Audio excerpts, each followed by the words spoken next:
आदाब बनारस, सलाम बनारस, सुबह बनारस को पढ़ा।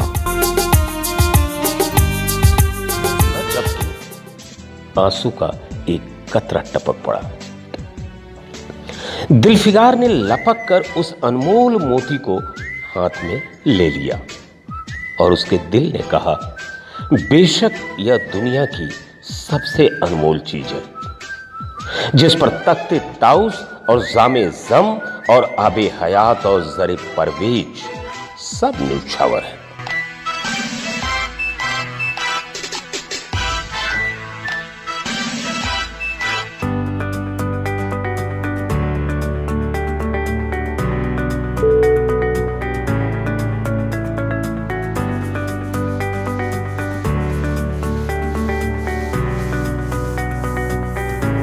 इस ख्याल से खुश होता, कामयाबी की उम्मीद में सरमस्त दिलफिगार अपनी माशूका दिलफरीब के शहर मीनो सवाद को चला।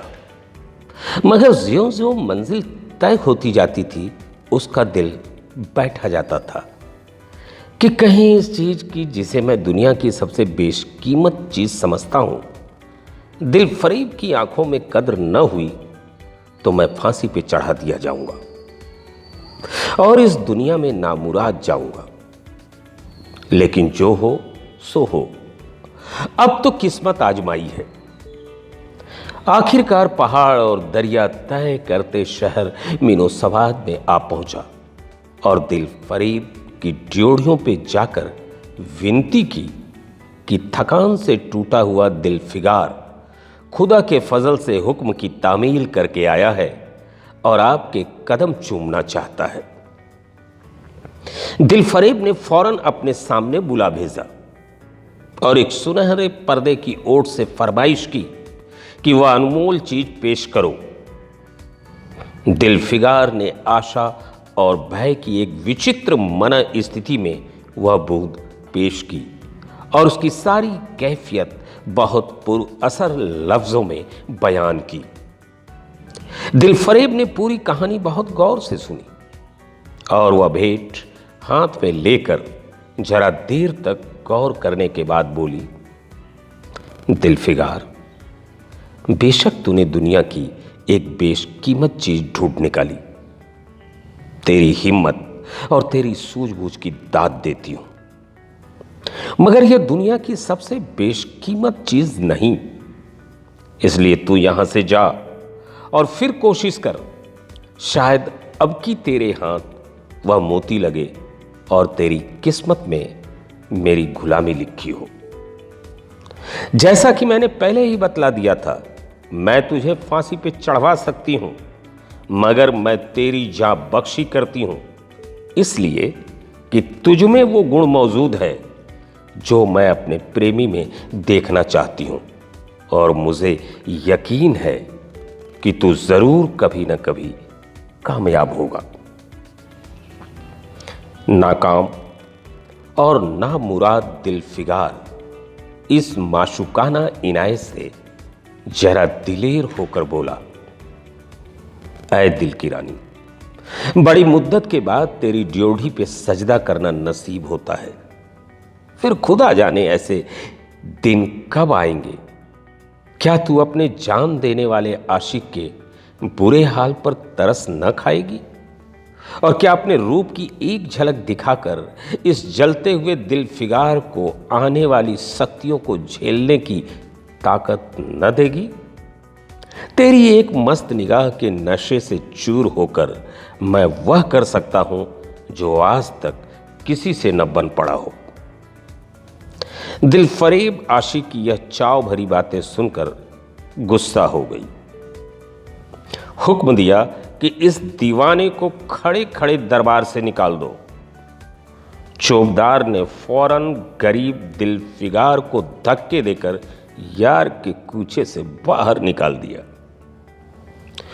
कुछ देर तक तो दिलफिगार अपनी निष्ठुर प्रेमिका की इस कठोरता पर आंसू बहाता रहा और सोचने लगा, अब कहां जाऊं। मुद्दतों रास्ते नापने और जंगलों में भटकने के बाद आंसू की वह बूंद भी ली थी। अब ऐसी कौन सी चीज है जिसकी कीमत इस आबदार मोती से ज्यादा हो? हजरत खिज्र, तूने सिकंदर को आबे हयात के कुएं का रास्ता दिखाया था, क्या मेरी बाह न पकड़ोगे? सिकंदर सारी दुनिया का मालिक था, मैं तो एक बेघर बार मुसाफिर हूं। तुमने कितनी ही डूबती किश्तियां किनारे लगाई हैं, मुझ गरीब का भी बेड़ा पार करो। ऐ आली मुकाम जिब्रील, कुछ तुम ही इस नीम जान दुखी आशिक पे तरस खाओ। तुम खुदा के एक खास दरबारी हो, क्या मेरी मुश्किल आसान न करोगे? गरज यह कि दिल फिगार ने बहुत फरियाद मचाई, मगर उसका हाथ पकड़ने के लिए कोई सामने नहीं आया। आखिर निराश होकर वो पागलों की तरह दोबारा एक तरफ को चल खड़ा हुआ। दिल फिगार ने पूरब से पश्चिम तक और उत्तर से दक्षिण तक कितने ही जंगलों और वीरानों की खाक छानी। कभी बर्फिस्तानी चोटियों पे सोया, कभी डरावनी घाटियों में भटकता फिरा, मगर जिस चीज की धुन थी वह न मिली। यहां तक कि उसका शरीर हड्डियों का एक ढांचा रह गया। एक रोज वह शाम के वक्त किसी नदी के किनारे खास्ता हाल पड़ा हुआ था। बेखुदी के नशे से चौंका तो क्या देखता है कि चंदन की एक चिता बनी हुई है और उस पर एक युवती सुहाग के जोड़े पहने 16 सिंगार किए बैठी है। उसकी जांघ पर उसके प्यारे पति का सर है। हजारों आदमी गोल बांधे खड़े हैं और फूलों की बरखा कर रहे हैं। एकाएक चिता में से खुद ब खुद एक लपट उठी। सती का चेहरा उस वक्त एक पवित्र भाव से आलोकित हो रहा था। चिता की पवित्र लपटें उसके गले से लिपट गईं और दम के दम में वह फूल सा शरीर राख का ढेर हो गया। प्रेमिका ने अपने प्रेमी पे निछावर कर दिया और दो प्रेमियों के सच्चे, पवित्र, अमर प्रेम की अंतिम लीला आंख से ओझल हो गई। जब सब लोग अपने घरों को लौटे तो दिल फिगार चुपके से उठा और अपने चाक दामन कुर्ते में वह राख का ढेर समेट लिया और इस मुट्ठी भर राख को दुनिया की सबसे अनमोल चीज समझता हुआ सफलता के नशे में चूर यार के कूचे की तरफ चला गया। अब की ज्यों का ज्यों वह अपनी मंजिल के करीब आता था, उसकी हिम्मत बढ़ती जाती थी। कोई उसके दिल में बैठा हुआ कह रहा था, अब की तेरी जीत है। और इस ख्याल ने उसके दिल को जो जो सपने दिखाए उसकी चर्चा व्यर्थ है। आखिरकार वो शहर मिनोसवाद में दाखिल हुआ और दिल फरीब की ऊंची ड्योढ़ी पर जाकर खबर दी कि दिल फिगार सुरखरू होकर लौटा है और हुजूर के सामने आना चाहता है।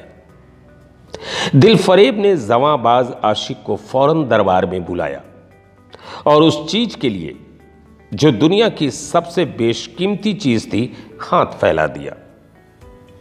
दिल फिगार ने हिम्मत करके उसकी चांदी जैसी कलाई को चूम लिया और मुट्ठी भर राख को उसकी हथेली पे रखकर सारी कैफियत दिल को पिघला देने वाले लफ्जों में कह सुनाई और अपनी सुंदर प्रेमिका के होठों से अपनी किस्मत का मुबारक फैसला सुनने के लिए इंतजार करने लगा।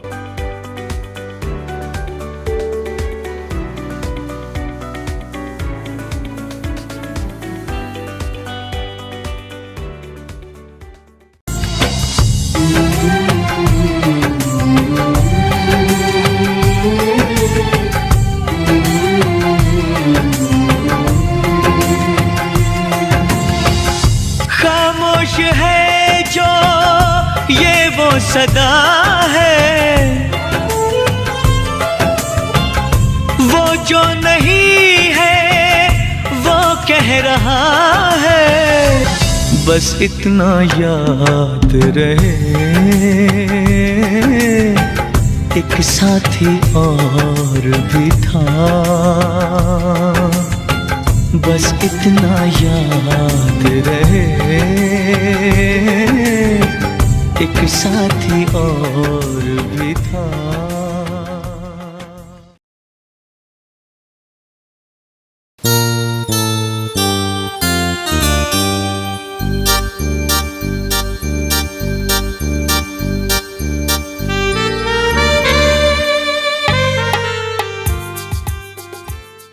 आदाब बनारस, सलाम बनारस। सुबह बनारस को बड़ा